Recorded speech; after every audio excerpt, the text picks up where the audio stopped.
Innal hamdalillah nahmaduhu wa nasta'inuhu wa nastaghfiruhu wa na'udzu billahi min shururi anfusina wa min sayyiati a'malina.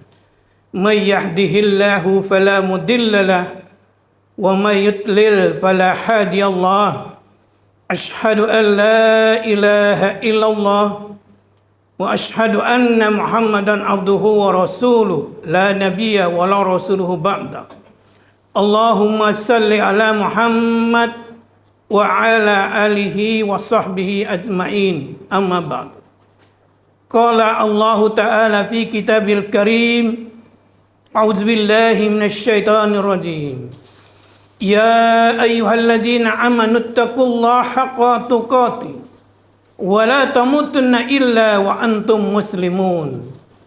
Ya ayyuhalladzina amanu taqullaha wa qulu qawlan sadida yuslih lakum a'malakum wa yaghfir lakum dzunubakum wa may yuti'illaha wa rasulahu faqad faza fawzan 'azima. Qala aidan wa laqad karramna bani adam wa hamalnahum fil barri wal bahri wa razaqnahum minat thayyibat wa faddalnahum ala katsirin mimman khalaqna tabdila. Qala Rasulullah sallallahu alaihi wasallam, laisa minna man lam yarham saghirana wa yuwaqqir kabirana. Qala aidan adinnun nasyaha. Sadaqallah wa sadaqa Rasulullah sallallahu alaihi wasallam. Hadirin jamaah Jumat yang dirahmati Allah, marilah kita saling berwasiat, saling mengingatkan dimanapun kapanpun untuk meningkatkan keimanan dan ketakwaan kita dengan menjalankan segala perintah-perintah Allah dan menjauhi segala larangan-larangan Allah. Dalam hal menjalankan perintah Allah, Allah masih memberikan keringanan kepada kita. Sebagai salah satu contoh, ketika kita tidak mampu menjalankan salat secara sempurna dalam kondisi sakit, safar, atau uzur lainnya, masih ada keringanan yang Allah berikan dengan cara digabung, diringkas, atau dengan cara salat duduk berbaring, bahkan dengan isyarat mata. Namun pada prinsipnya tetap menjalankan perintah Allah.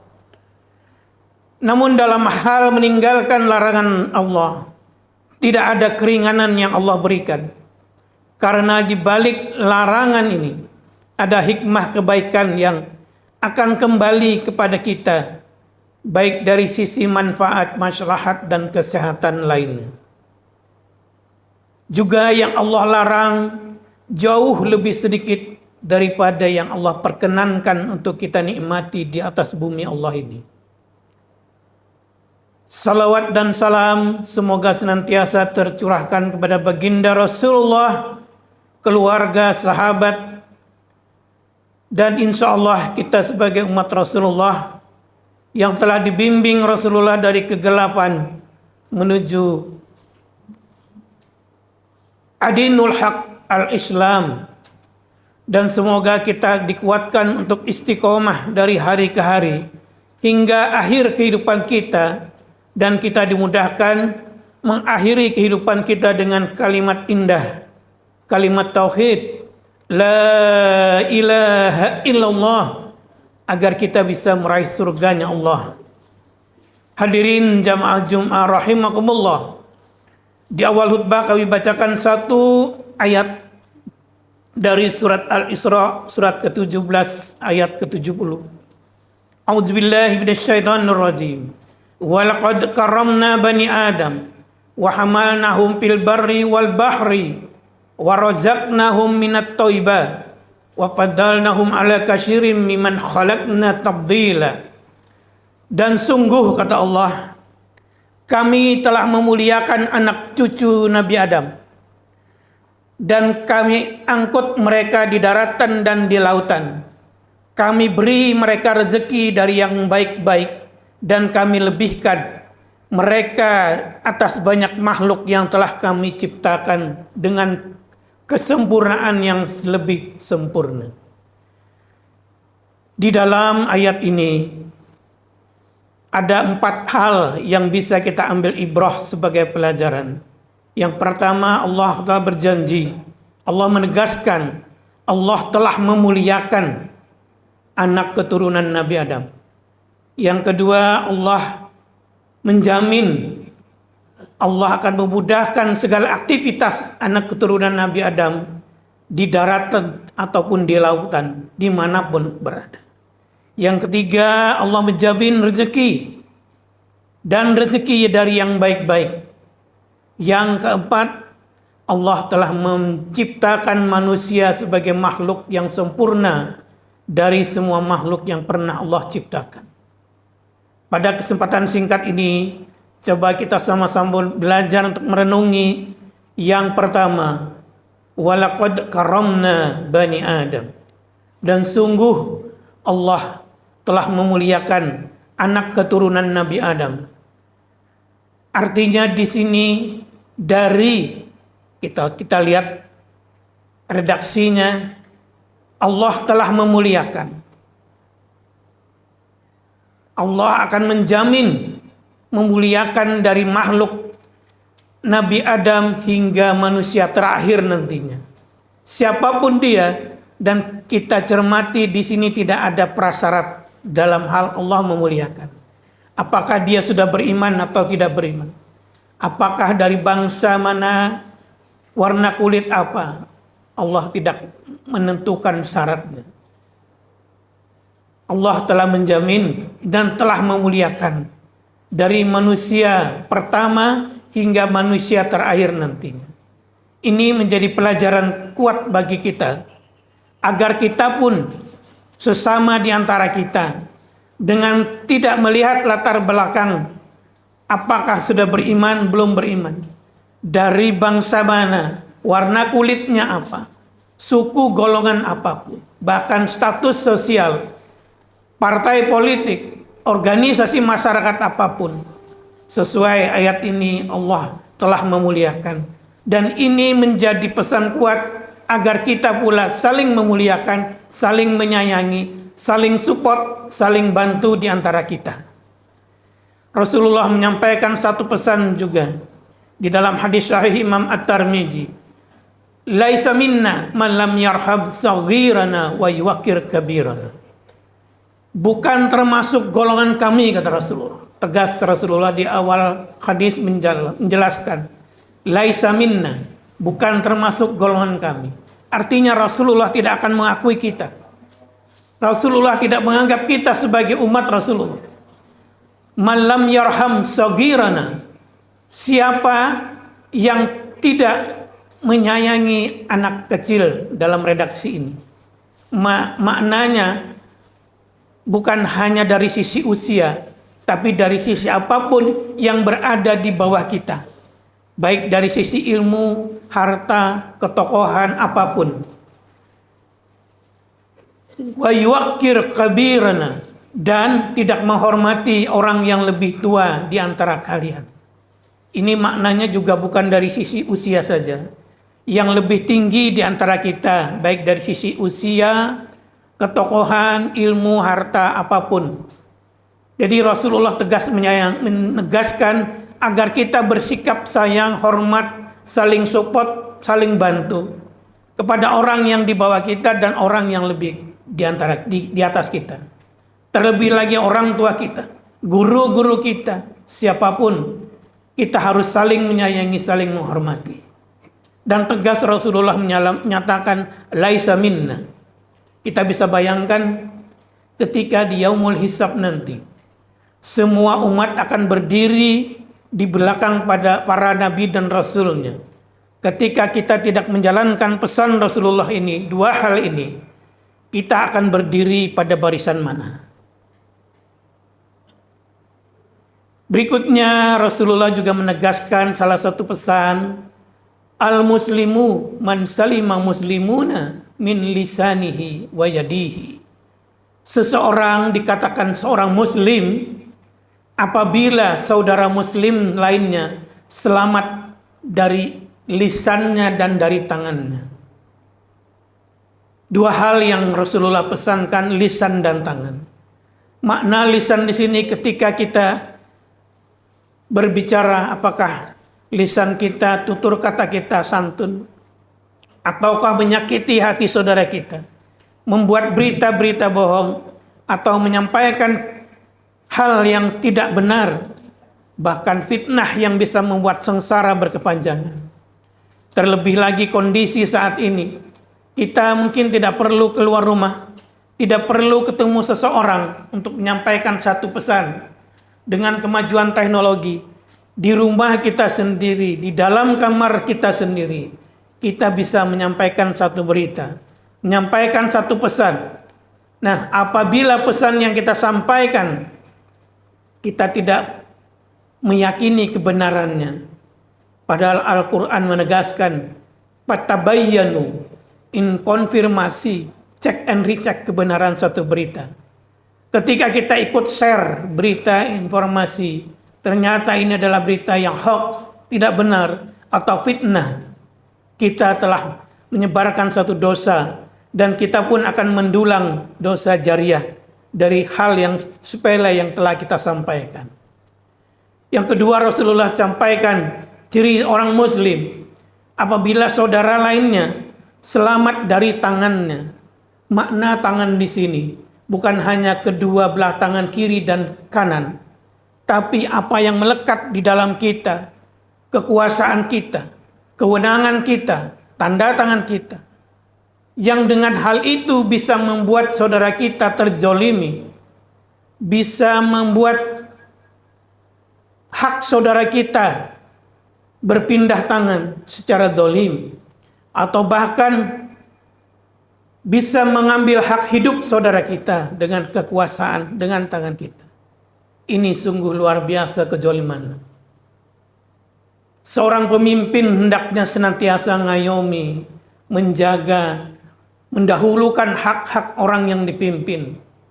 Sebagaimana contoh dari sahabat Umar bin Khattab, ketika suatu malam beliau jalan-jalan ke beberapa daerah, belusuan lah kalau bahasa saat ini, sambil meyakinkan kondisi rakyatnya dalam keadaan baik-baik saja. Ketika di suatu tempat beliau mendengarkan ada ibu-ibu yang masih sibuk memasak air, beliau berhenti dan mendengarkan, dan beliau menyapa, "Wahai ibu, apa yang kau masak?" Sang ibu menjawab, "Saya hanya memasak air agar anak-anak saya menyangka saya memasak makanan dan mereka menunggu sampai ketiduran. Padahal kami tidak punya apa-apa, wahai." Beliau tidak tahu siapa yang diajak bicara. Spontan Umar bin Khattab yang sebagai Amirul Mukminin menangis melihat kondisi rakyatnya demikian sedih, dan langsung pulang ke Baitul Mal mengambil gandum dan minyak. Digendong sendiri, dibawa ke ibu tadi. Salah satu pengawal beliau bertanya, "Wahai Amirul Mukminin, mari saya yang membawakan gandum dan minyaknya."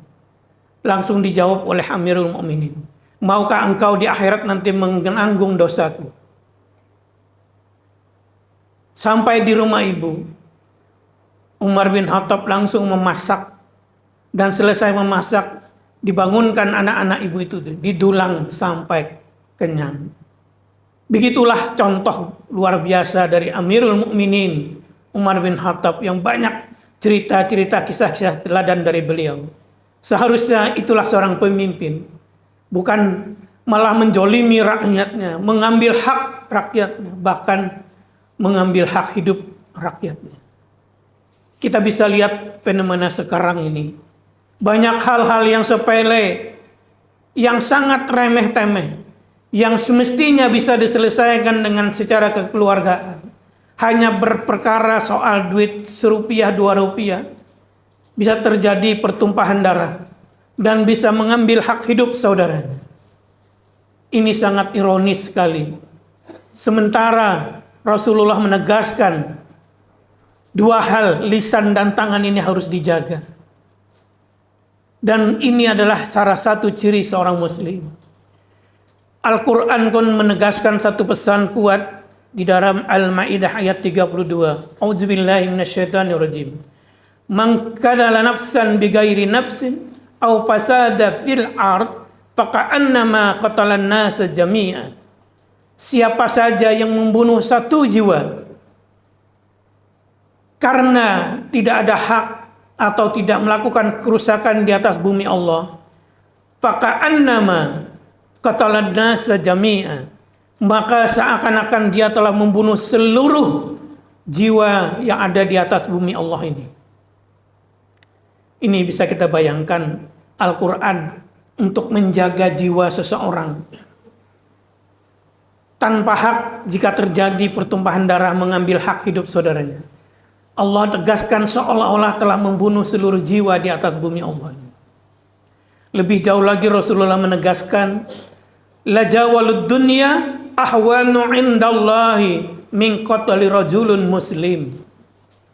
Kehancuran dunia lebih ringan di sisi Allah dibandingkan dengan terbunuhnya satu jiwa muslim.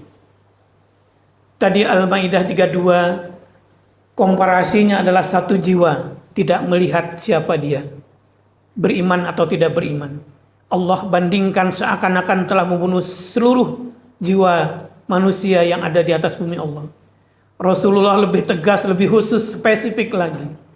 Membunuh satu jiwa muslim di sisi Allah jauh lebih ringan hancurnya dunia.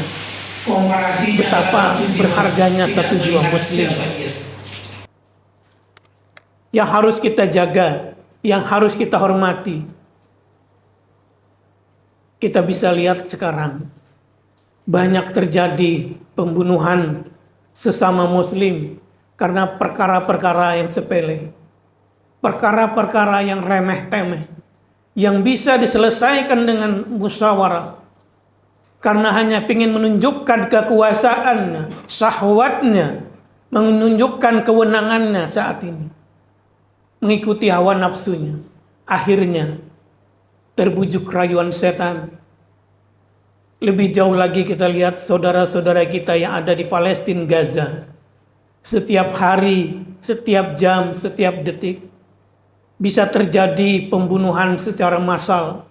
Jiwa-jiwa muslim berapa banyak yang terbunuh di sana. Kehidupan saudara-saudara kita sangat tidak baik. Was-was setiap menit, setiap jam.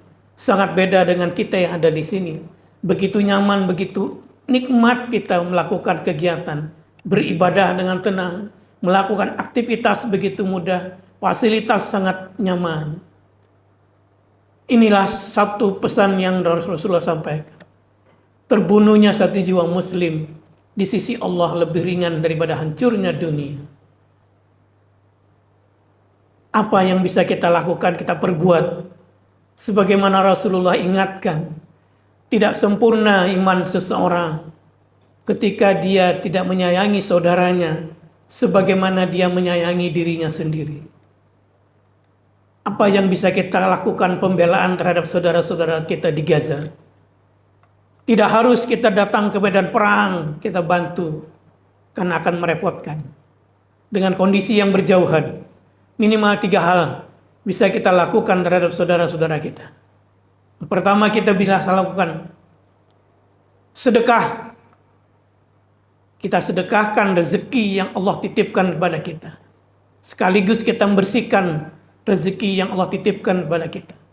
Seyogianya Allah titipkan rezeki orang miskin, rezeki orang yang terzolimi pada diri kita. Rezeki orang kaya Allah langsung kasihkan. Namun rezeki orang miskin, fakir, Allah titipkan melalui orang-orang kaya. Dan sekaligus ini juga menjadikan pertanggungjawaban di hadapan Allah nantinya. Apa yang kita lakukan ketika saudara kita dizolimi. Sekecil apapun sedekah yang kita berikan akan sangat bermanfaat bagi saudara-saudara kita di sana. Alhamdulillah, kami dari Al-Jismu Kota Malang tahun kemarin telah menerima amanah sebesar 45 M telah diberangkatkan bantuan ke Palestina Gaza. Dan hingga saat ini Sumbangan sedekah untuk saudara kami di Gaza masih berlangsung terus. Bahkan Jumat kemarin kami dari salah satu masjid di Kota Malang ada satu logam mulia yang saudara kita titipkan untuk saudara kita di Gaza. Yang kedua, kita bisa lakukan apa? Boykot terhadap produk-produk dan perusahaan-perusahaan yang terafiliasi mendukung perjuangan Israel al-Yahud laknatullah. Kita tetap lakukan boykot. Jangan beranggapan boykot kita sendiri tidak ada manfaatnya. Tapi ketika boykot itu kita lakukan berjamaah, sungguh sangat luar biasa dampaknya. Perusahaan-perusahaan outlet-outletnya banyak yang tutup. Saham langsung anjlok besar. Ketika kita lakukan berjamaah. Disinilah umat Islam harus bersatu dalam melawan kebatilan, kezaliman. Jangan berjuang sendiri-sendiri. Fungsinya organisasi masyarakat, fungsinya kebersamaan, manfaatnya berjamaah. Jangan sampai kita ikut-ikutan dengan komentar-komentar yang justru dari saudara kita sesama muslim. Buat apa kita bantu saudara kita yang jauh, sementara yang dekat masih banyak? Buat apa kita bantu di Gaza? Belum tentu sampai sedekahnya ke sana. Namun ini adalah bentuk wujud keberpihakan kita, di mana kita berdiri ada saudara kita yang dijolimi. Ini menjadi pertanggungjawaban kita di hadapan Allah Subhanahu wa taala nanti. Yang ketiga, kita senantiasa sisipkan doa untuk saudara-saudara kita di Gaza. Semoga Allah senantiasa memberikan kekuatan, kesabaran dan kemenangan dalam perjuangan saudara-saudara kita di sana melawan kebiadaban tentara Zionis Israel laknatullah. Inilah 3 hal. Kenapa kita harus membela saudara kita di sana? Sebagaimana pesan Rasulullah, tidak sempurna iman seseorang, saudaranya masih ada yang dizalimi. Di Palestina Gaza ada Al-Aqsa, merupakan kiblat pertama dan masjid ketiga yang dimuliakan umat Islam. Dan Al-Aqsa adalah perjalanan akhir Isra Rasulullah dan start perjalanan Mi'raj Rasulullah. Di sana pula lah Rasulullah menjadi imam para nabi dan rasul lainnya. Dan yang penting bagi kita bangsa Indonesia, ketika bangsa Indonesia berusaha untuk memproklamirkan kemerdekaan, negara Palestina yang mendukung pertama bersama negara-negara sekitarnya. Bukan hanya mendukung, dan beberapa saudagar kayanya menyumbangkan hartanya, uangnya untuk operasional kemerdekaan negara kita. Inilah saatnya kita bisa membantu saudara-saudara kita di Palestina Gaza. Mumpung kita masih ada rezeki, ada kesempatan, kita lakukan yang terbaik sebagai wujud pertanggungjawaban kita di hadapan Allah Subhanahu wa taala. Aqulu qouli hadza wa astaghfirullahal azim innahu huwal ghafurur rahim. Allahumma salli ala sayyidina Muhammadin wa ala ali sayyidina Muhammad.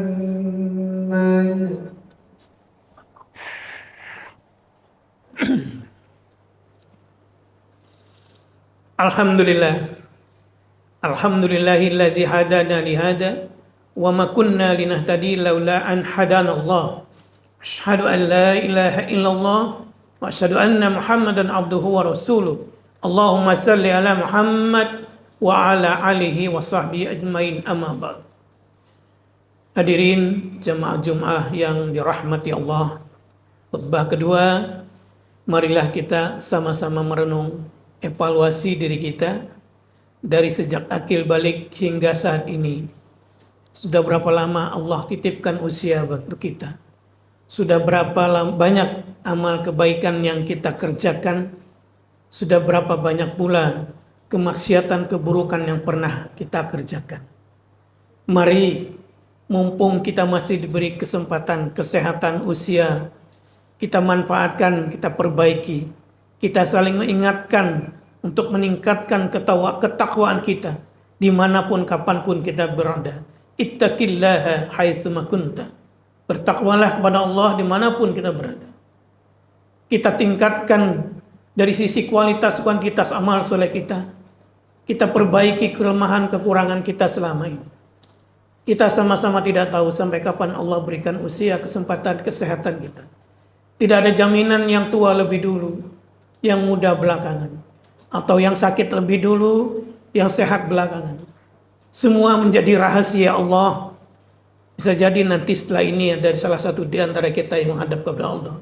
Atau nanti sore, nanti malam, besok pagi atau pekan depan. Mari, mumpung masih ada kesempatan, kita saling mengingatkan dari lingkungan terkecil rumah tangga kita, keluarga kita, tetangga kita, jamaah kita, dan karib kerabat kita, untuk meningkatkan ketakwaan dan keimanan kita. Rasulullah mengingatkan ketika kita menyampaikan nasihat kepada saudara kita telah menjalankan sebagian dari agama kita.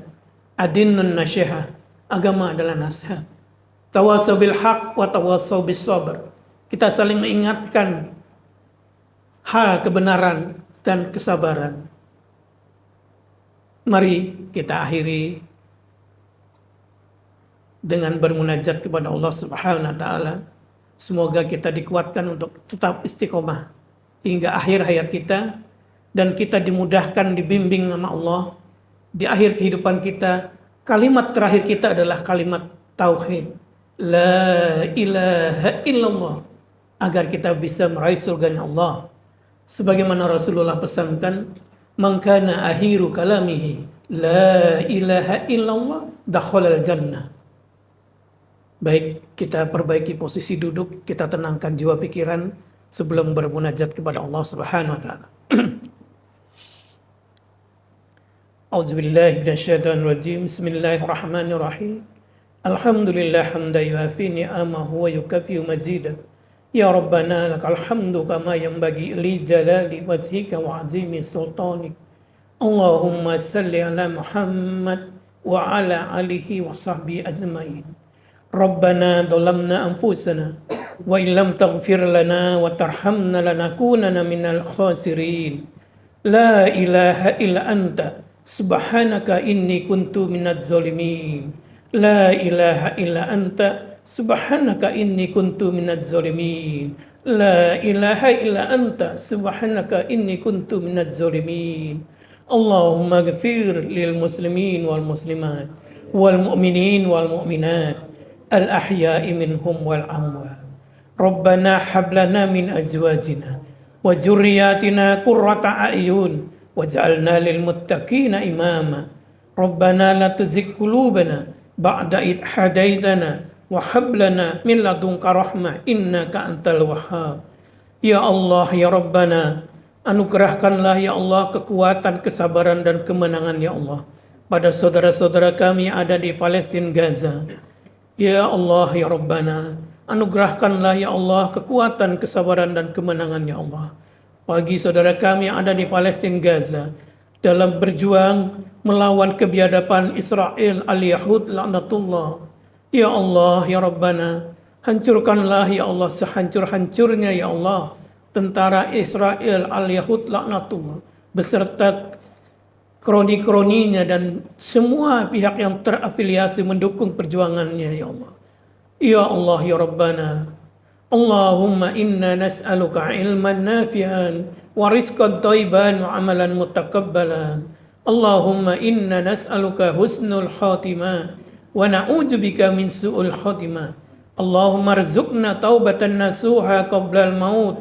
Allahumma ya mukallibal qulub sabbit qalbi ala dinik. Allahumma yassir wa la tu'assir.